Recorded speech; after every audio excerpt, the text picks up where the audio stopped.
Today we're going to look at why the Holy Quran decrees that death is when there is no brainstem function, not when your heart, lungs or other organs stop. To start, let's take a look at something that has been the stuff of nightmares and horror films for decades.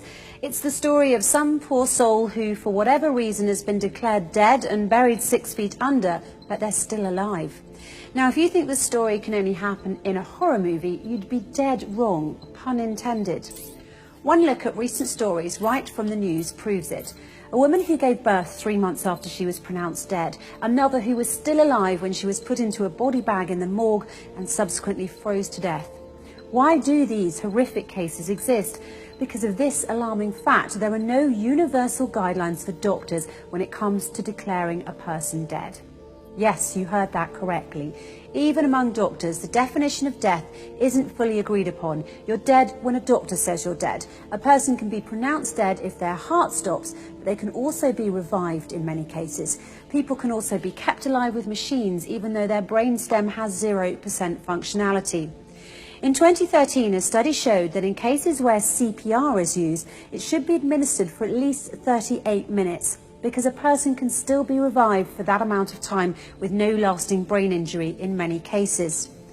But here's where the difference is, and it's very important. Once the brainstem permanently stops functioning, there's no way of reversing it. No matter what happens, that person's heart will eventually stop beating, even if a ventilator is used.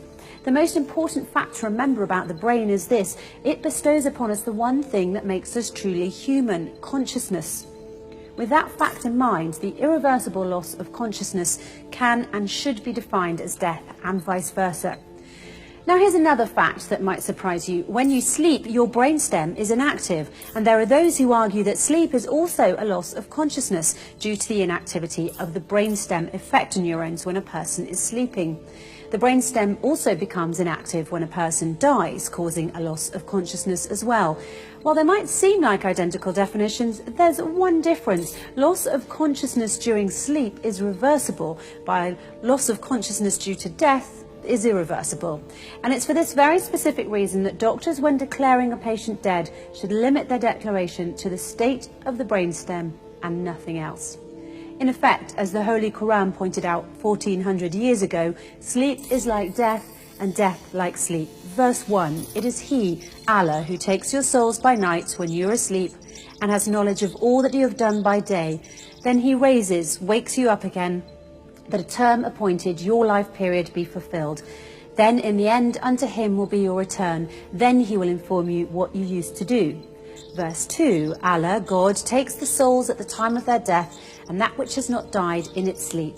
He withholds that against which He has decreed death, but loses the other till a stated term. Surely in that are signs for a people who think deeply. Think about that for a moment. 1400 years ago, the Holy Quran already had a specific, unquestionable definition for death, namely when the brainstem no longer functions. It has nothing to do with heart function, whether the person can breathe, or any other bodily functions or organs. What this means is that around the world, millions of people have been declared dead when in fact they were not. That is why, in the interests of human rights, Muslims believe that doctors should only consider a patient dead if their brainstem has completely stopped working. Until that point, any and all measures should be taken to keep them alive and not pronounce them dead simply because their heart, breathing or other functions have stopped. The first and foremost Quranic verses say that all humans have the basic right to live and that human life should be respected. Yes, when we sleep, the brainstem effector neurons stop functioning for a short time, but then we wake up. One thing to keep in mind that is very important to this issue is that it was discovered by Macaulay and Sittington in Scolopedia in 2008 that when we sleep, the effector neurons in our brainstem become hyperpolarized and have nearly no action potentials. It's for this reason that before sleeping every night, you should pray that your brainstem neurons are depolarized so that you may once again wake up and enjoy another day. Why not make sure that everyone around the world has the chance to wake up by following the Holy Quran and only declaring someone dead if their brainstem has permanently stopped, nothing else? By the way, until the 1950s, death was considered to be the point when any one of the vital functions, heartbeat or respiration, ceased. This is what, according to Dr. James Burnett, a neurologist at Dartmouth College's Giesel School of Medicine in New Hampshire, stated in his speech in Live Science on June the 19th, 2014. It wasn't until 1959 that the two French neurologists, Maurice Guyon and Pierre Molleret, changed the definition of death by defining it based on neurological criteria instead of cardiopulmonary criteria. They really saved us from being buried alive by stating a specific, unquestionable definition for death. The irreversible loss of consciousness can and should be defined as death. But this took place in only 1959. The Holy Quran, however, stated its specific, unquestionable definition for death. The irreversible loss of consciousness can and should be defined as death 1400 years ago.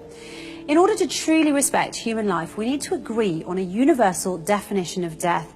And just as the Quran has shown us, that definition should be based on the brainstem of the person in question permanently stopping. Nothing more, nothing less.